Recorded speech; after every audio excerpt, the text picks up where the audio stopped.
জয় যিশু, praise the Lord. আমরা আরেকটি বার সুন্দর সকালের নতুন ভিডিও নিয়ে চলে এলাম। তো এই সকালে আমরা প্রভুর কাছে নতনম্র হয়ে আমরা প্রার্থনা করব, তারপর বাক্য নিয়ে আলোচনা করব। প্রত্যেক দিন আপনারা জানেন যে আমাদের এই ইউটিউব চ্যানেল থেকে সকালে করে আমরা বাক্য নিয়ে আসি, যে বাক্য সকল পড়ে আপনারা বুঝতে পারেন যে প্রভু আমাদেরকে কি বলতে চাইছে বা কি শিক্ষা দিচ্ছে। তো আজকে আমরা আরেকটি সুন্দর নতুন ভালো বিষয় নিয়ে আলোচনা করব, যে বিষয়টা আমাদের জীবনের জন্য খুবই গুরুত্বপূর্ণ, বা আমরা খ্রিস্টতে থাকা বিশ্বাসী সন্তানরা এই বিষয়টি পালন করে চলার জন্য আমাদের জীবনের সর্বদা হৃদয় অন্তরাত্মায় রাখতে হবে। তো আসুন বিশ্বাসী সন্তানরা, আমরা ভিডিওতে বাক্য শুরু করার আগে আমরা প্রভুর কাছে প্রার্থনা করব। সবাইকে রিকোয়েস্ট করব, যারা নতুন আমাদের ইউটিউব চ্যানেলে আছেন, আপনারা আমাদের চ্যানেলটিকে সাবস্ক্রাইব করে আমাদের পাশে থাকুন, যাতে নতুন নতুন ভিডিও আপনারা প্রথমে দেখতে পান। আর যারা আমাদের পুরানো বন্ধুরা আছেন, আপনারা লাইক করবেন আর অবশ্যই আপনাদের মতামত কমেন্টে জানাবেন। আর আমরা সবাই একসঙ্গে প্রভুর কাছে নত হয়ে প্রভুর বাক্য নিয়ে আলোচনা করব এবং প্রার্থনাও করব। তো আসুন আমরা আগে প্রার্থনা করি, তারপরে বাক্যে আসছি। পবিত্র মঙ্গলময় পিতা প্রভু, তোমায় ধন্যবাদ, তোমার প্রশংসা গৌরব করি। পিতা গো, এই সুন্দর দিন, সুন্দর সকাল তুমি দেখতে দিয়েছ। রাত্রিতে সুন্দর সুখদায়ক নিদ্রা দিয়ে সকালে ঘুম থেকে উঠিয়েছ।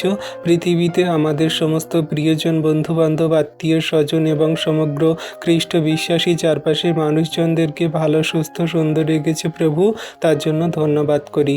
প্রভু গো, তুমি আমাদেরকে এই সুন্দর দিনের সকালে যে বাক্য সকল দেওয়ার জন্য তোমার এই চরণতলে আনয়ন করিয়েছে পিতা, তার জন্য ধন্যবাদ করি। যত সন্তানরা এই মুহূর্তে ভিডিও প্রার্থনা দেখছে পিতা, তুমি তাদের সকলকে ভরপুর আশীর্বাদ করো, দয়া কৃপা করুণা অনুগ্রহ করো। তোমার সন্তানরা যেন এই বাক্য সকল বুঝতে পারে, হৃদয় অন্তরাত্মায় ধরে রাখতে পারে, কার্যকারী হতে পারে। প্রভু তুমি দয়া করো, তুমি কৃপা করুণা অনুগ্রহ করো। তোমার অনুগ্রহ আমাদের সঙ্গে সাথে সর্বদা আছে। প্রভু আমরা তো জঘন্য নগণ্য পাপী, আমাদের কোনো যোগ্যতা নেই, শক্তি নেই, কিন্তু তুমি আমাদের প্রত্যেক দিন সকালে তোমার বাক্য দ্বারা আশীর্বাদ অনুগ্রহ করে আমাদের এনার্জি দিয়ে থাকো, শক্তি বল তাগাত দিয়ে থাকো। আজকেও তুমি এই বাক্য দ্বারা দান করো। আমাদের ফোন নেটওয়ার্কগুলোকে রাখি প্রভু, তুমি সুরক্ষিত রাখো। তুমি আমাদের প্রভু সঙ্গে সাথে থাকো। ও প্রভু গো, আমার দেহ মন আত্মাকে তোমার হস্তে চরণতলে রাখি। তুমি আমার মুখ দিয়ে কথা বলো, তুমি আমার সেই পবিত্র আত্মা দ্বারা কথা বলো প্রভু। আমি নয়, কিন্তু তুমি কথা বলবে, আর সমস্ত বাক্য আমরা শুনবো, বুঝবো, হৃদয়ে ধারণ করব। আশীর্বাদ অনুগ্রহ করো, শয়তান দিয়াবল থেকে দূরে রাখো। ধন্যবাদ প্রভু যীশু, ধন্যবাদ পিতা, পুত্র, পবিত্র আত্মা। এই বিনতি প্রার্থনা যীশু খ্রিস্টের পবিত্র মধুর নামে চাইলাম প্রভু। তুমি দেখলে, শুনলে, আর আমাদের প্রার্থনা হ্যাঁ আমেন বলে উত্তরও দিলে। আমেন। তো আসুন বিশ্বাসী সন্তানরা, আমরা এবারে বাক্য নিয়ে আলোচনা করব, যে বাক্য প্রভু আজকে সকালে আমাদের দান করছে। আমরা খ্রিস্টতে থাকা বিশ্বাসী সন্তানরা কম বেশি সবাই প্রভুতে আমরা অনেক দিন করে আছি। কেউ 6 মাস, কেউ 1 মাস, কেউ 1 বছর, কেউ 2 বছর, কেউ 10 বছর।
ভালোবাসাকারী প্রেমকারী যে সমস্ত সন্তানদের সেই সমস্ত বর্ণনা বা সেই সমস্ত বিষয় তাদের মধ্যে থাকবে সেগুলো জানানো হচ্ছে।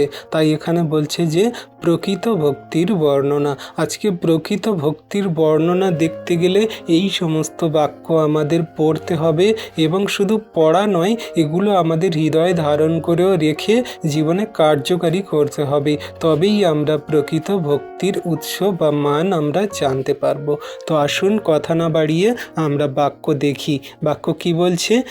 যাকব 1 থেকে বলছে, ঈশ্বরের ও প্রভু যীশু খ্রিস্টের দাস যাকব, নানা দেশে ছিন্ন ভিন্ন দ্বাদশ বংশের সমীপে মঙ্গল হউক। 2 বলছে, হে আমার ভাতৃগণ, তোমরা যখন নানাবিধ পরীক্ষায় পড়ো তখন তাহা সর্বতোভাবে আনন্দের বিষয় জ্ঞান করিও, জানিও তোমাদের বিশ্বাসের পরীক্ষার সিদ্ধতা ধৈর্য সাধন করে। হালেলুইয়া। তাহলে বিশ্বাসী সন্তানরা কত সুন্দর রূপে যাকব আমাদেরকে জানাচ্ছে। যাকব পুস্তকটি লেখা হয়েছে আমাদের জন্য, যাতে এই যাকব পুস্তকের সমস্ত আমরা বিষয় সকল জানতে পারি। যাকব পুস্তকের বিষয় আমি ছোট্ট করে একটু জানিয়ে দিই। যাকব পুস্তকটি লেখা হয়েছে জগন্নিবাসীর প্রতি। যাকব ছিল ঈশ্বরের একনিষ্ঠ বা খ্রিস্ট যিশুর শিষ্য, যা তিনি প্রভুর সঙ্গে থেকে সমস্ত কিছু কথা সকল, আচরণ ব্যবহার সকল, সমস্ত বাক্যবাণী সকল, প্রভু যিশুর আচরণ ব্যবহার সকল সমস্ত কিছু নিরীক্ষণ করেছে, দেখেছে, পালনও করেছে। তাই তিনি সেই সমস্ত কথা তার মনের ব্যক্তিত্ব সকল তিনি জগতের মানুষের কাছে বলছে এই পত্র দ্বারা, যাকব পত্র দ্বারা তিনি আমাদের সুন্দর রূপে জানিয়ে দিচ্ছে। আর এখানে তিনি অনেক জ্ঞানের কথা বলেছেন, অনেক নিগুড় তত্ত্ব কথা বলেছেন, অনেক আমাদের মানুষের সাধারণ বিষয় সকল, যা আমরা পৃথিবীতে থেকে সম্পূর্ণ ঈশ্বরের উপরে বিশ্বাস ভার দিয়ে চলতে পারি, সেই কথা সকল তিনি জানিয়েছে। আর তার মধ্যে থেকে তিনি প্রথম অধ্যায়ে এই ভক্তির বর্ণনা সকল দান করছে, যে ঈশ্বরকে কিভাবে ভক্তি করা যায়, কেমনভাবে ঈশ্বরের প্রতি ভক্তি রেখে জগতের মানুষের সঙ্গে সম্পূর্ণ প্রেমের সঙ্গে চলা যায়, তিনি তা জানাচ্ছে। তাহলে 2-3 পদে তিনি কি বলছে? যে তোমরা যে খ্রিস্টতে থাকা বিশ্বাসী বর্গ সন্তানরা আছো, তোমরা যখন নানা রকম পরীক্ষা পড়ো, তোমাদের জীবনে যখন নানা রকম সমস্যা আসে, পরীক্ষা আসে, তখন তোমরা কি করো না, খ্রিস্ট যিশুতে আনন্দ করো, আনন্দের বিষয় জ্ঞান করিও। কারণ তোমরা যে পরীক্ষায় পড়ছো, এই পরীক্ষার জন্যই তোমরা কিন্তু ধৈর্যবান হচ্ছ, তোমরা কিন্তু ঈশ্বরের প্রতি আরও দৃঢ় হচ্ছ, তোমরা আরও শক্তিশালী হচ্ছ, তোমরা আরও জীবনের পথে চলার জন্য সর্বদা সাহসপূর্বক এগিয়ে যাচ্ছ। কারণ একটা সাধারণ বিষয় যদি আলোচনা করি বা বলা হয়, আমরা যদি কোনো রকম বাধা বিপত্তির সমস্যার সম্মুখীন যদি না হই, তাহলে জীবনের আসল উদ্দেশ্য বা আমাদের জীবনের যে সমস্ত শক্তিশালী প্রভাবগুলো আমরা জানতে পারবো না। যদি না একটা লোহাকে আগুনে গলানো হয়, তাহলে তাকে সুন্দর রূপ দেওয়া যাবে না। একটা কাদার তালকে যদি কুমোর যদি না তাকে সেই জাঁতাতে বা সে যদি না তাকে ভালো করে পেষে, যদি না ভালো করে তাকে দোমড়ায় মোচড়ায়, যদি না জল দিয়ে কাদা মাটি দিয়ে তাকে রগড়ানো হয়, তাহলে সে কোনো মতে সুন্দর রূপ পাবে না। তেমন করে মনুষ্যকে যদি ধার্মিক বানাতে হয়, পবিত্র করতে হয়, যদি ঈশ্বরের সঙ্গে স্বর্গরাজ্যে থাকতে হয়, অবশ্যই তাকে পরীক্ষায় পড়তেই হবে। অবশ্যই তার জীবনে বাধা বিপত্তির সমস্যা আসবে, অবশ্যই তার জীবনে সমস্ত খারাপ কঠিন পরিস্থিতির সঙ্গে সম্মুখীন হতে হবে। তাই আমাদের বলছে যে, হে প্রিয় খ্রিস্ট বিশ্বাসী ভাতৃগণ, তোমরা যখন পরীক্ষায় পড়ো, তোমরা আনন্দ করো, যে প্রভু তোমাদের সঙ্গে আছে, তোমাদের ভয়ের কোনো কারণ নেই। তোমরা বিশ্বাসের পরীক্ষার সিদ্ধতা তোমাদের ধৈর্য সাধন করে। হালেলুইয়া। তাহলে কত সুন্দর কথা আমাদেরকে যাকব পুস্তক থেকে যাকব আমাদেরকে জানাচ্ছে। আর 4 বলছে কি, আর সেই ধৈর্য সিদ্ধ কার্য বিশিষ্ট হোক, যেন তোমরা সিদ্ধ ও সম্পূর্ণ হও, কেননা বিষয়ে তোমাদের অভাব না থাকে। তাহলে 4 পদে আমাদেরকে কত সুন্দররূপে জানিয়ে দিচ্ছে। কি বলছে? যে আর সেই ধৈর্য সিদ্ধ কার্য বিশিষ্ট হোক, তোমরা যে সমস্ত ধৈর্য ধরছ সেই ধৈর্য যেন তোমাদের জীবনের জন্য সঠিক কার্যের জন্য হয়। যদি ভুল কার্যের জন্য তোমরা ধৈর্য ধরো, অপেক্ষা করো, তাহলে কিন্তু ঈশ্বর প্রভু কোনো মতে আশীর্বাদ করবে না। তুমি যদি কোনো মানুষের ক্ষতি করার জন্য যে ধৈর্য ধরে সময় নিয়ে তুমি অপেক্ষা করছো, তার জন্য ফাঁদ পেতে বসে আছো, তাহলে কোনো মতে কিন্তু ঈশ্বর প্রভু তোমাকে আশীর্বাদ করবে না। তুমি যদি ঈশ্বরের কার্যের জন্য, তুমি যদি নিজের বা মানুষের কারো ভালোর জন্য যদি ধৈর্য ধরো, অপেক্ষা করো, তাহলে কিন্তু ঈশ্বর প্রভু তোমাকে আশীর্বাদ করবে। তুমি সিদ্ধ হবে এবং সম্পূর্ণ হবে। যে হ্যাঁ, যে কার্যের জন্য তুমি ধৈর্য ধরেছিলে সেটা ঈশ্বর প্রভু তোমাকে অবশ্যই দেবেই দেবে। তাই তোমরা যখন প্রার্থনা করো, প্রভুর কাছে বিশ্বাস ভরে যাচনা করো, ধৈর্য রাখো, সেটা যেন কার্য বিশিষ্ট হয়, সেটা যেন অবশ্যই ভালোর জন্য হয়, ভালো কিছুর জন্য যেন হয়। অবশ্যই এটা মাথায় রাখবে। তাহলে কোনো বিষয়ে তোমাদের অভাব থাকবে না, কোনো বিষয় তোমাদের খারাপ কিছু হবে না। ঈশ্বর প্রভু তোমাদের সমস্ত কিছু দিয়ে তোমাদের পরিপূর্ণ করবেন। আর 5 কি বলছে? যদি তোমাদের কাহারও জ্ঞানের অভাব হয়, তবে সে ঈশ্বরের কাছে যাচনা করুক, তিনি সকলকে অকাতরে দিয়া থাকেন, তিরস্কার করেন না, তাহাকে দত্ত হইবে। Amen, hallelujah. তাহলে বিশ্বাসী সন্তানরা, যদি কারোর জ্ঞানের অভাব থাকে, সে ঈশ্বর প্রভুর কাছে যাচনা করুক, মন থেকে, হৃদয় থেকে, তিনি তাকে উজাড় করে দেবেন, তার সমস্ত জ্ঞান তিনি দান করবেন। আমরা জানি যে সেই সলোমন, সেই দাউদের সন্তান যে সলোমন ছিল, সে প্রভুর কাছে প্রার্থনা করেছিল, পিতা ঈশ্বরের কাছে যাচনা করেছিল। পিতা ঈশ্বর তাকে কি দিয়েছিল? না, সেই জ্ঞান দিয়েছিল। সে বলেছিল যে তুমি আমার কিছুই দিও না, শুধু একটা জিনিসই দাও, আমাকে জ্ঞান দাও, বুদ্ধি দাও, আমার চিত্ত প্রজ্ঞার দ্বার খুলে দাও, যেন আমি তোমার এই প্রজাবিন্দ্র জগতের মানুষকে যেন আমি সেই সেবা কার্য করতে পারি, বিচার করতে পারি, তাদের সমস্ত প্রশ্নের উত্তর দিতে পারি, কথা বলতে পারি। তাই প্রভু ঈশ্বর পিতা তাকে খুশি করে, প্রভু ঈশ্বর পিতা খুশি করে তাকে কি দিয়েছিল? জ্ঞান, বুদ্ধি, চিত্ত প্রজ্ঞা দিয়েছিল, এবং তাকে সমস্ত ধন সম্পদের মধ্যে পৃথিবীর সর্বশ্রেষ্ঠ বানিয়েছিল। তাহলে ঈশ্বর প্রভু যখন দেয়, সমস্ত কিছুই উজাড় করে দেয়। তাই তুমি যখন তোমার ঈশ্বর প্রভুর কাছে প্রার্থনা করো, তুমি জ্ঞান, বিবেক, বুদ্ধি, চিত্ত প্রজ্ঞা যাচনা করো, তিনি অবশ্যই দেবেন, অকাতরেই তিনি তোমাকে দেবেন। কোনো কিছুই তোমার অভাব করবেন না, বা কোনো মতে তিনি তিরস্কার করবেন না, তোমাকে অবশ্যই দেয়া হবে। আর 6 কি বলছে? কিন্তু সে বিশ্বাসপূর্বক যাচনা করুক, কিছু সন্দেহ না করুক, কেননা যে সন্দেহ করে সে বায়ুতাড়িত বিলড়িত সমুদ্র তরঙ্গের তুল্য। হালেলুইয়া। তাহলে এটাও আমাদের অবশ্যই খেয়াল রাখতে হবে। যখন তুমি প্রার্থনা করছো, যাচনা করছো ঈশ্বরের কাছে, সেটা যেন বিশ্বাসপূর্বক হয়, নম্রভাবে যেন হয়, কোনো রকম সন্দেহ নয়, কোনো রকম মন্দতায় নয়। তুমি যদি মনে সন্দেহ রাখো, তাহলে কিন্তু ঈশ্বর প্রভু তোমার মধ্যে কোনো রকম কার্য করবেন না। তুমি বিশ্বাস করেছো, তুমি প্রভুর কাছে নম্র হয়ে যাচনা করেছো, পিতা ঈশ্বর প্রভু দেবেন। তুমি ধৈর্য ধরো, তুমি অপেক্ষা করো, পিতা ঈশ্বর তোমার ঠিক সময়ে আশীর্বাদ করবেন। তোমার জ্ঞানের অভাব, তোমার জ্ঞান তিনি দান করবেন। তুমি প্রভুর কাছ থেকে সমস্ত কিছু পাবে। শুধু বিশ্বাসে রাখো, কোনো রকম সন্দেহ করো না। আর যে সন্দেহ করে সে কি না, বায়ু তাড়িত বিলড়িত সমুদ্রের তরঙ্গ।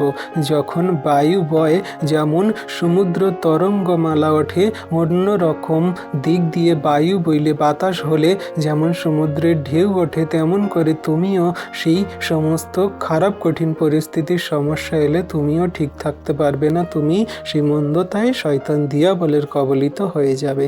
তাই কোনো রকম সন্দেহ নয়, প্রভুর উপরে বিশ্বাসী রেখে যাচনা করো, অবশ্যই তিনি দিয়ে থাকেন। আমেন। আর এখানে সাথে বলছে কি, সেই ব্যক্তি যে প্রভুর নিকটে কিছু পাইবে এমন বোধ না করুক। 8 পদে বলছে, সে দ্বিমনা লোক আপনার সকল পথে অস্থির। তাহলে এখানে 7-8 পদে খুব সুন্দরভাবে জানিয়ে দিচ্ছে, সেই ব্যক্তি যে প্রভুর নিকটে কিছু পাইবে বলে সে এমনভাবে যাচনা করে, সন্দেহ করে, কিন্তু সে লোক কি না দ্বিমনা লোক। সে তার মন স্থির নেই, সে অস্থির পথে চলছে, তার মন সঠিক পথে চলছে না, সে মন্দতায় চলছে। আর এখানে 9 কি বলছে, অবনত ভ্রাতা আপন উন্নতির শ্লাঘা করুক। আর 10 বলছে, আর ধনবান আপন অবনতির শ্লাঘা করুক, কেননা সে তৃণপুষ্পের ন্যায় বিগত হইবে। 11 বলছে, ফলত সূর্য শতাপে উঠিল ও তৃণ শুকনো করিল, তাহাতে তাহার পুষ্প ঝরিয়া পড়িল এবং তাহার রূপের লাবণ্য নষ্ট হইয়া গেল, তেমনি ধনবান আপনার সকল গতিতে ম্লান হইয়া পড়িবে। তাহলে এইখানে একটি মানুষের কথা বিবরণ বা একটি মানুষের বিষয় জানানো হচ্ছে।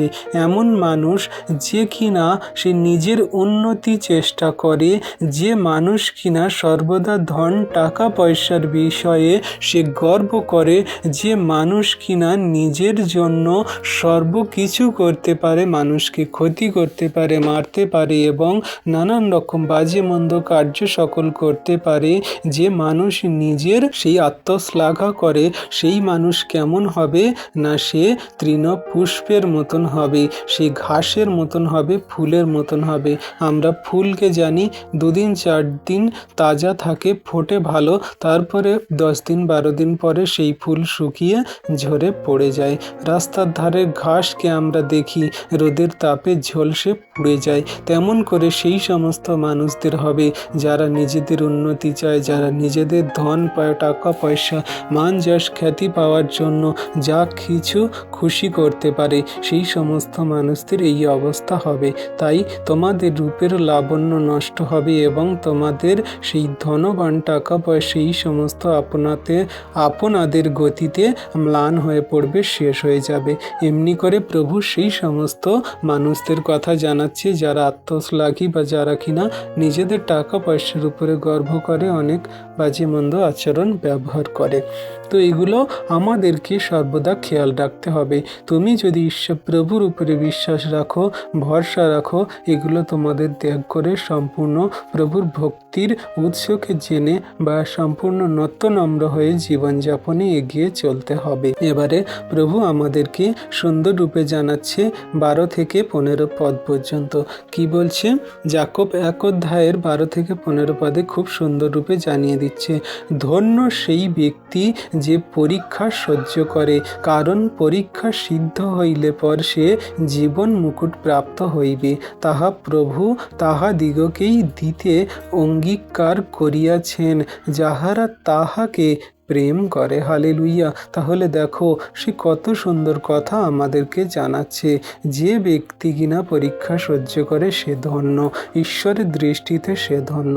কারণ তোমার জীবনে পরীক্ষা এলে তুমি সেগুলোকে সহ্য করলে, সেগুলোকে পেরিয়ে উঠলে ঈশ্বর প্রভু তোমার জীবন মুকুট দান করবে। সেটা ন্যায্য পথে থেকে, সত্যের পবিত্রতায় থেকে তুমি কার্য করেছো বা করছো, এতে ঈশ্বর প্রভু তোমার অনেক আশীর্বাদ করবেন।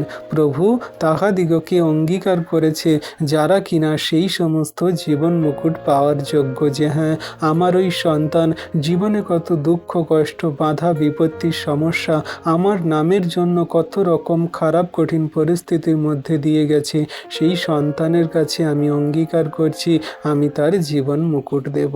আর যে জীবন মুকুট পায় তার কোনো রকম দুঃখ কষ্ট ব্যথা বেদনার সমস্যা থাকে না, সে অনন্ত জীবনের অধিকারী হয়। হালেলুইয়া।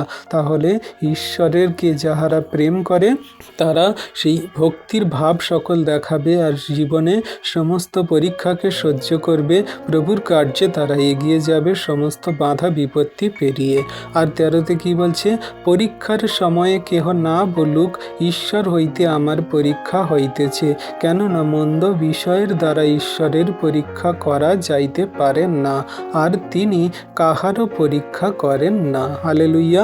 তাহলে বিশ্বাসী সন্তানরা, এইখানে আমাদের প্রশ্নের উত্তর আমরা পেয়ে যাচ্ছি। জগতের মাঝে কত মানুষরা বলে থাকে, দেখো ঈশ্বর প্রভু বোধহয় আমার পরীক্ষা নিচ্ছে, আমার অভাব, আমার সন্তান মারা গেছে, আমার পরিবারের অনেক ক্ষতি হয়েছে, আমার ব্যবসা বাণিজ্য লস হয়েছে, আমার জীবনে এত খারাপ কঠিন পরিস্থিতি, ঈশ্বর বোধহয় পরীক্ষা নিচ্ছে। কোনো মতে ঈশ্বর পরীক্ষা নেয় না। এখানে নিজেই বাক্য বলে দিচ্ছে যে তিনি কাহারও পরীক্ষা করেন না। পৃথিবীতে কোনো মানুষের তিনি পরীক্ষা করেন না। তিনি তো ভক্তিময়, তিনি তো সম্পূর্ণ প্রেমের ঈশ্বর। আমাদেরকে প্রেম দেখেন, আমাদেরকে তিনি তার চরণ তলে সম্পূর্ণ বিশ্বাস ভরে রাখতে চান। কোনো মতে ঈশ্বর প্রভু আমাদের পরীক্ষা করেন না, বরং আমরা ঈশ্বরের পরীক্ষা করি, যে আমরা প্রভুর কাছে চাইব, দেখি তিনি আমার প্রার্থনায় উত্তর দেয় কিনা, দেখি তিনি আমার কথা শোনে কিনা। আমরা আরও বরং প্রভুর পরীক্ষা করে থাকি, কিন্তু ঈশ্বর প্রভু কোনো মতে তার সন্তানদের বা জগন্নিবাসীকে কোনো মতে পরীক্ষা করেন না। তাই আমরা যে সমস্যায় পড়ি, এগুলো সম্পূর্ণ আমাদের নিজেদের দোষে হয়। এখানে বলছে, দেখো কোনো মন্দ বিষয়ের দ্বারা ঈশ্বরের পরীক্ষা করা যাইতে পারে না। মানুষ যা কিছু পরীক্ষায় পড়ে তারা নিজেদের হইতে, নিজেদের সেই ভুল চলা বলা বা ভুল কার্যের জন্য তারা এই সমস্ত মন্দই পরীক্ষায় পড়ে, আর পরীক্ষা নেয় শয়তান। তাহলে আমরা ঈশ্বরের কাছ থেকে কোনো পরীক্ষা পাই না, শয়তান পরীক্ষা নেয়, আর আমরা নিজেদের ভুলের দোষে আমাদের পরীক্ষায় বা আমরা ফাঁদে পড়ি। অবশ্যই যদি আমরা প্রভুর উপরে বিশ্বাস করি, তিনি সমস্ত পরীক্ষা, বাধা বিপত্তি, মন্দতা থেকে তিনি আমাদেরকে ওঠাবেন এবং সমস্ত জীবনের পথে চালিত করবেন। আর 14তে বলছে কি? কিন্তু প্রত্যেক ব্যক্তি নিজ কামনা দ্বারা আকর্ষিত ও প্ররোচিত হইয়া পরীক্ষিত হয়।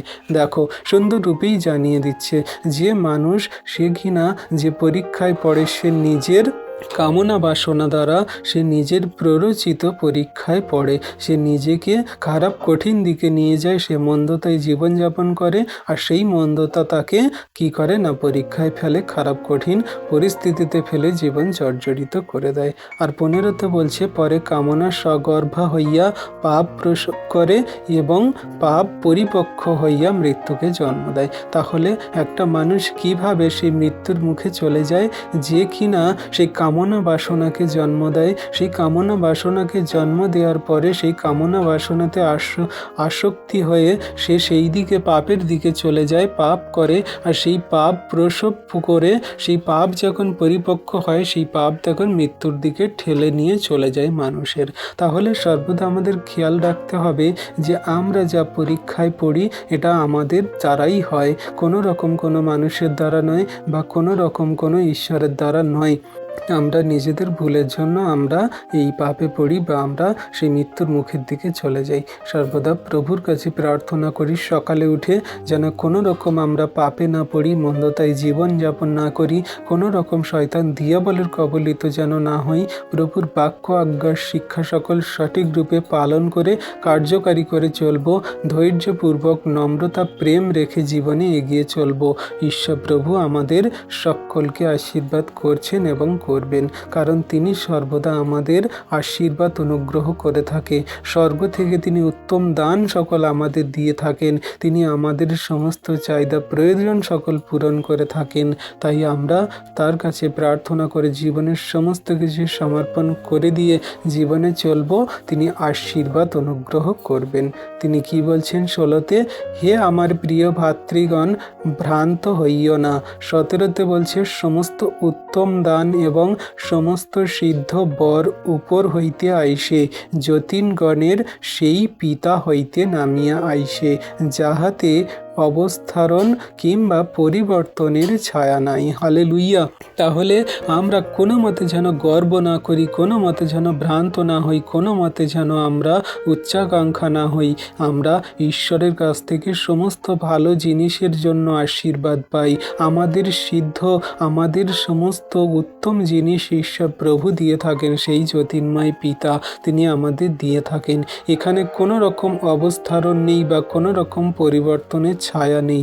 আমরা কোনো রকম মিথ্যা মন্দতা, কোনো রকম ঘুষ কাছারি দিয়ে, কোনো রকম কিন্তু প্রলোভন দেখিয়ে ঈশ্বরের কাছ থেকে ভালো জিনিস পেতে পারি না। তুমি জগতের মাঝে হয়তো ঘুষ দিয়ে চাকরি পেতে পারো, তুমি জগতের মাঝে হয়তো মানুষকে ঠকিয়ে অনেক কিছু করতে পারো, তুমি জগতের মাঝে হয়তো মানুষের অনেক রকম ক্ষতি করে অনেক কিছু করতে পারো, কিন্তু ঈশ্বরকে কোনো রকম ঘুষ দেওয়া যায় না বা ঈশ্বরকে কোনো রকম সেই মন্দতা দিয়ে কোনো রকমভাবে আশীর্বাদ পাওয়া যায় না। কারণ তিনি তাকে জগতের মানুষকে যেমন মনে করেন, তার মধ্যে যেমন দেখেন, তার যেটা প্রয়োজন দরকার তিনি সেটা দিয়ে থাকেন। তাই উত্তম আশীর্বাদ সকল ঈশ্বর প্রভু দিয়ে থাকে। কোনো মতে ভ্রান্ত বা কোনো মতে সেই মন্দতায় মনকে গলিয়ে নয়, কোনো রকমভাবে নিজেদেরকে প্রলোভন দেখিয়ে নয়, ঈশ্বর প্রভু কোনো রকম অবস্থারণ বা কোনো রকম পরিবর্তনের ছায়া দ্বারা নয়। তাই বিশ্বাসী সন্তানরা এগুলো আমাদের খেয়াল রাখতে হবে আর ভক্তির উৎসকে জাগিয়ে ঈশ্বরের উপরে আস্থা রেখে জীবনে এগিয়ে চলতে হবে। আর 18তে কি বলছে? তিনি নিজ বাসনায় সত্যের বাক্য দ্বারা আমাদিগকে জন্ম দিয়াছেন, যেন আমরা তাহার সৃষ্ট বস্তু সকলে এক প্রকার অগ্রিমাংশ হই। হালেলুইয়া। তাহলে আমরা সবাই এই যে সৃষ্টি বস্তু, আমরাও সৃষ্টি বস্তু। ঈশ্বর আমাদেরকে সৃষ্টি করেছেন, তিনি মাতৃ জঠর থেকে আমাদেরকে গড়েছেন। তাহলে আমরা যেন সবাই সত্যি এবং ঈশ্বরের অগ্রিমাংশে এক প্রকার যেন হই। কোনো রকম যেন আমরা মন্দতায় বা কোনো রকম যেন আমরা মন্দে জীবনযাপন না করি। যেমনটা আমি বাক্য শুরু করার আগে ভিডিওর প্রথমেতে বলেছি যে ভক্তির প্রথম উৎস হলো বা ভক্তির আসল মানে হলো এটাই যে ঈশ্বরের সঙ্গে তার সন্তানের মধুর ভাব বা ঈশ্বরের সঙ্গে জগতের মানুষের মধুর একটি মিলন বলতে পারি। আর সেই কথাই বাক্য এখানে বলছে কি, যে সত্যের বাক্য দ্বারা তিনি আমাদের জন্ম দিয়েছেন।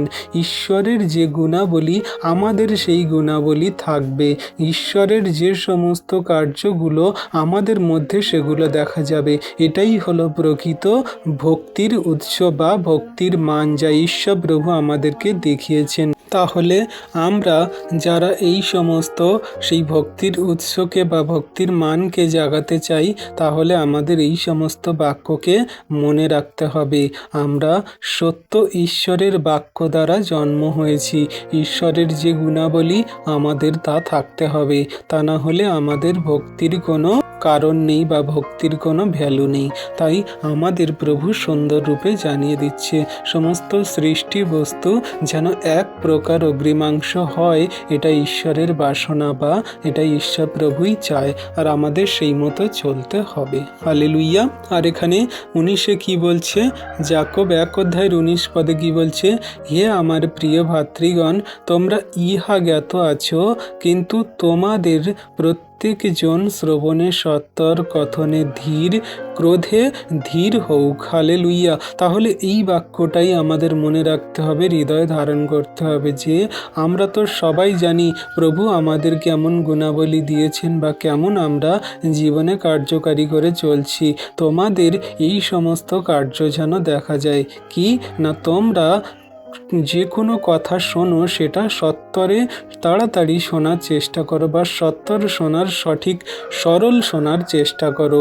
আবার যখন তোমরা কথা বলো সেই কথাতে যেন ধীরতা থাকে, ধীর স্থিরভাবে কথা বলো। তোমরা সম্পূর্ণ সুন্দরভাবে কথা বলো, স্পষ্টভাবেই কথা বলো। আগে মানুষের কথা সকল শোনো, তারপরে নিজের কথা সকল ব্যক্ত করো, বলো।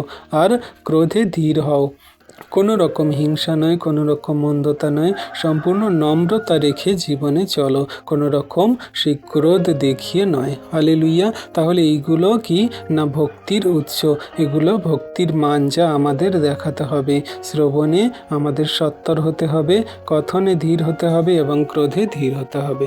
এগুলো আমাদের সমগ্র খ্রিস্ট বিশ্বাসীদের যেন মনে থাকে। 20 কি বলছে? কারণ মনুষ্যের ক্রোধ ঈশ্বরের ধার্মিকতার অনুষ্ঠান করে না। যত মানুষ ক্রোধ দেখায় এতে ঈশ্বর খুশি নয়। যে কোনো মানুষ রাগ দেখায় বা রাগ করে ক্রোধ করে কোনো মানুষের ক্ষতি করুক বা বিচার করুক, অন্য কিছু করে দিক, এতে ঈশ্বরের অনুষ্ঠান হয় না বা ঈশ্বর প্রভু কাউকে আশীর্বাদ করে না। 21 কি বলছে? অতএব তোমরা সকল অসুচিতা এবং দুষ্টতার উচ্ছ্বাস ফেলিয়া দিয়া মৃদুভাবে সেই রোপিত বাক্য গ্রহণ করো, যাহা তোমাদের প্রাণের পরিত্রাণ সাধন করিতে পারে। হালেলুইয়া। তাহলে দেখো কত সুন্দর রূপে যাকব আমাদেরকে জানিয়ে দিচ্ছে যে তোমরা সমস্ত অসুচিতা বলতে কি?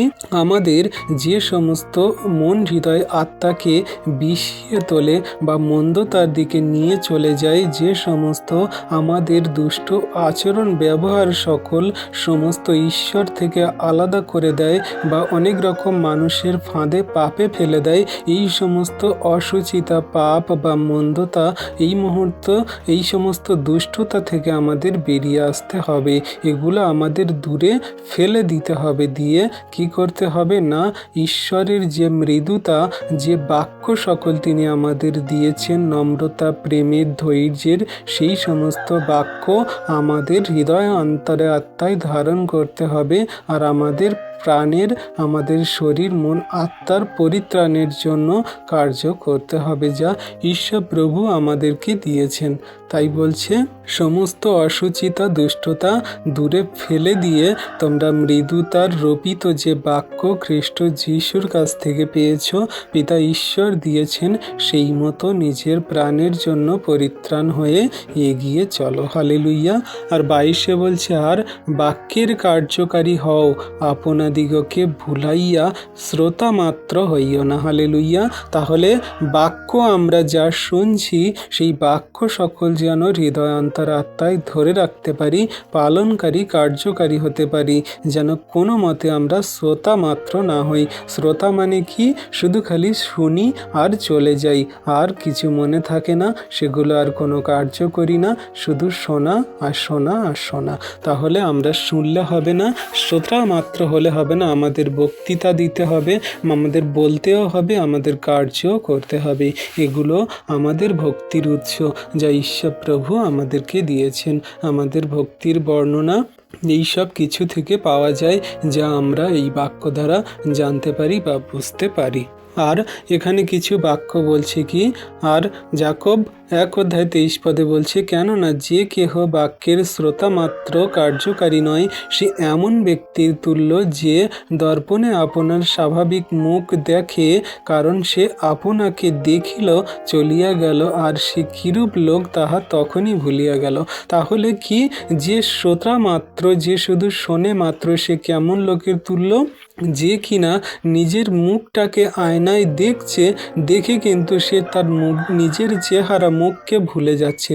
সে নিজে আদৌ কেমন দেখতে সে নিজেই ভুলে যাচ্ছে। তেমন যে কিনা শুধু বাক্য শোনে মাত্র, তাকে যদি জিজ্ঞাসা করা হয় প্রভুর বিষয়ে, প্রভুর বাক্যের বিষয়ে, প্রভুর প্রেমের বিষয়ে, প্রভুর কার্যের বিষয়ে, সে কিন্তু বলতে পারবে না বা সেই মতো কার্য করতে পারবে না। কারণ সে তো নিজেই জানে না যে প্রেমের উৎস কী, সে তো নিজেই জানে না জীবনের উৎস কী, সে তো নিজেই জানে না ভক্তির উৎস কী। তো জানতে হলে, বুঝতে হলে আমাদের খেয়াল রাখতে হবে, মনে রাখতে হবে, আমাদের সেই মতো কার্যকারী হতে হবে, পালন করতে হবে। তাই বলছে যে কার্যকারী হও, শ্রোতা মাত্র হয়ো না।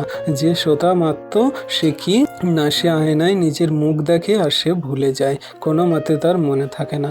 এরূপ হলে হবে না, আমাদের ভুললে চলবে না, আমাদের সমস্ত কিছু মনে রাখতে হবে, সেই মতো কার্যও করতে হবে, জগতের মানুষকেও আমাদের বলতে হবে। এটাই আমাদের ভক্তির সেই উৎস বা ভক্তি বিবরণ, যা আমাদের খ্রিস্ট বিশ্বাসীদের রাখতে হবে, থাকতে হবে। 25 কি বলছে? কিন্তু যে কেহ হেঁট হইয়া স্বাধীনতার সিদ্ধ ব্যবস্থায় দৃষ্টিপাত করে ও তাহাতে নিবিষ্ট থাকে, ভুলিয়া যাইবার শ্রোতা না হইয়া কার্যকারী হয়, সেই আপন কার্যে ধন্য হইবে। হালেলুইয়া।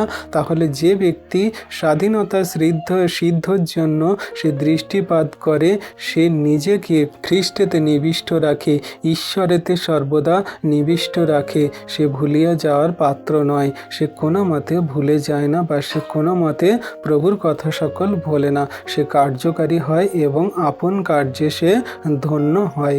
ঈশ্বর প্রভু তাকে আশীর্বাদ করে, সমস্ত কার্যে তার জয়লাভ হয়।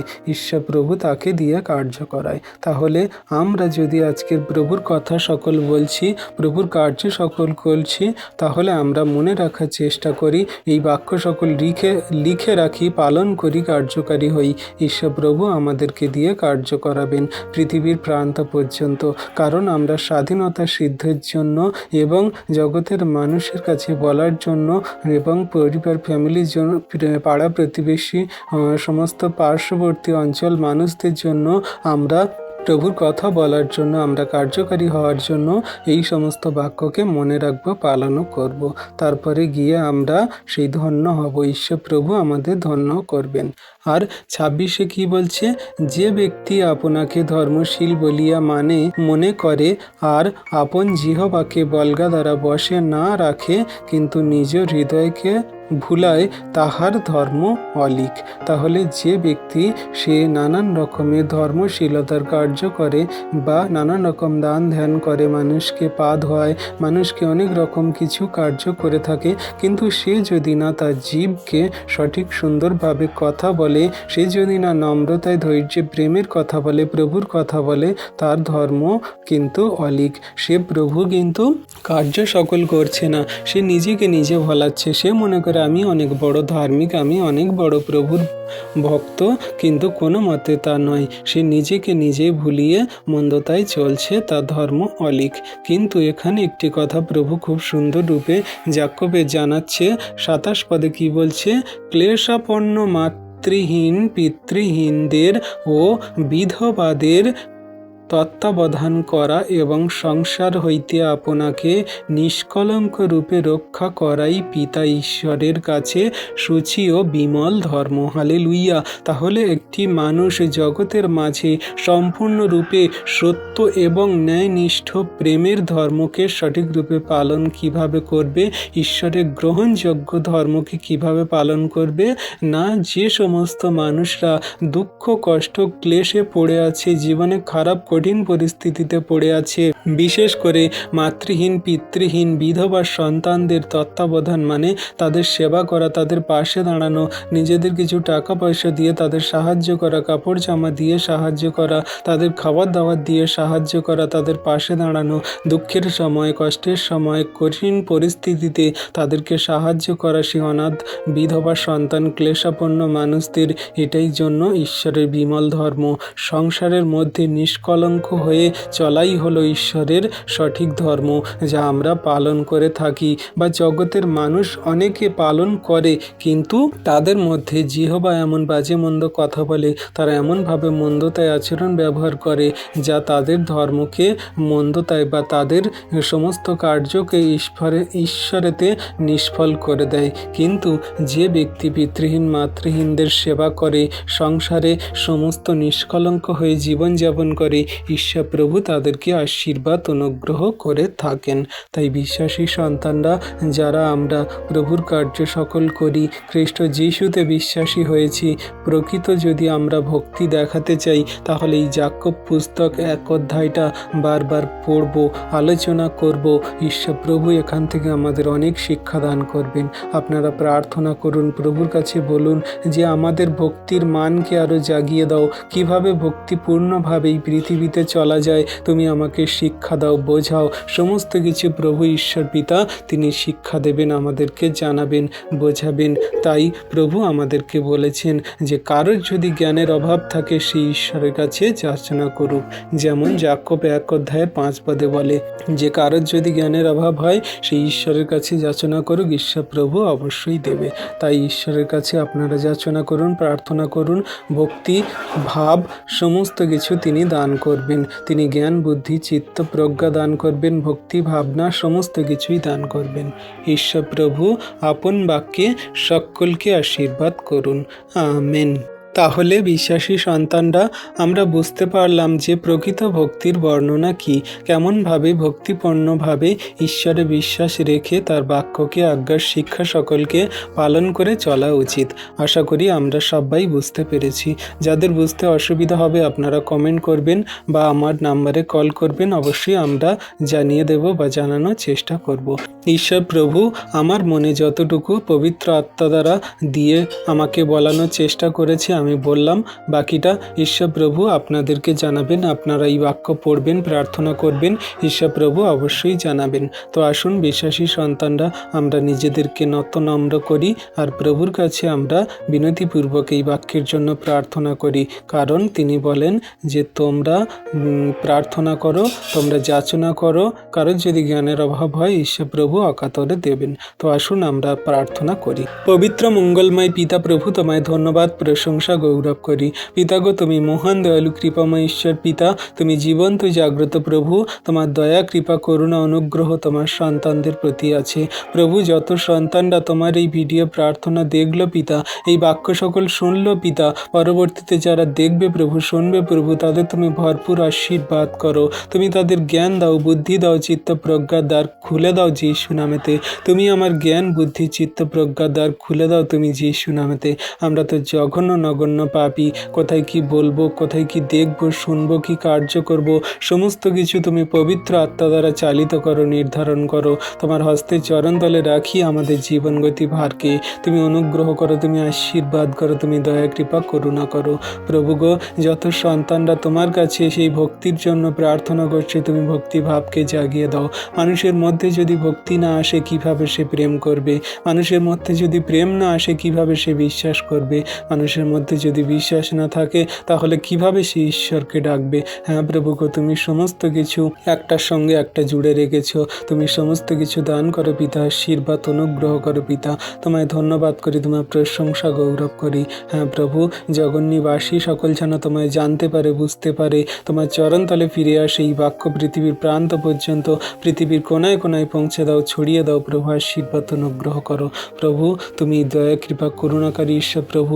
যারা অন্ধকারে কারাগারে পড়ে আছে তাদেরকে জানতে বুঝতে সাহায্য করো, তোমার চরণতলে আনয়ন করো, তোমার দয়া কৃপা করুণা দান করো। তোমায় ধন্যবাদ করি, তোমার প্রশংসা, তোমার গৌরব করি। তুমি ধন্যবাদ প্রশংসার গৌরবের ঈশ্বর প্রভু।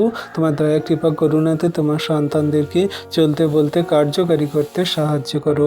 ধন্যবাদ পিতা পুত্র পবিত্র আত্মা, ধন্যবাদ প্রভু যীশু। সকল ধন্যবাদ প্রশংসা গৌরব আমাদের উদ্ধারকর্তা, ত্রাণকর্তা, জীবনদাতা, মুক্তিদাতা যীশু খ্রিস্টের পবিত্র মধুর নামে এই বিনতি প্রার্থনা চাইলাম প্রভু। তুমি দেখলে, শুনলে আর আমাদের প্রার্থনায় হ্যাঁ আমেন বলে উত্তরও দিলে। আমেন।